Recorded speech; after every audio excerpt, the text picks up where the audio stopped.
Let's talk about basic training. Basic training, this is the second stage of cross training. If you finished CT12, this is what you move on to. Now, what we're trying to do with cross training is we want to set you up as a man to be a disciple of Jesus. Now, you've maybe had the experience, you're reading Matthew 6, and Jesus, he says some really surprising things.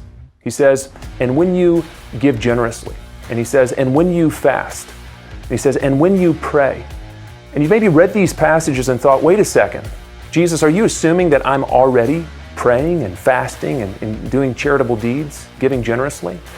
A lot of us, the Christian life is something where we constantly feel like we're grasping for good habits. They never really stick. The goal of basic training is we're taking the fundamental disciplines that we've been practicing with CT12, but we're scaling them up. And the goal is we want to see growth. We want to begin to be able to live this life that Christ has called us into. So if you struggle with spiritual discipline, if you feel like there are fundamental things that Christians should be doing that right now don't fit in your life, or that you lack motivation to do, basic training's for you. It's going to be a simple plan. We're going to put you with other men, and so you're going to have the motivation of doing it with a group and slowly growing into a mature man who is doing the things that Christ has called you to do. Join us for basic training.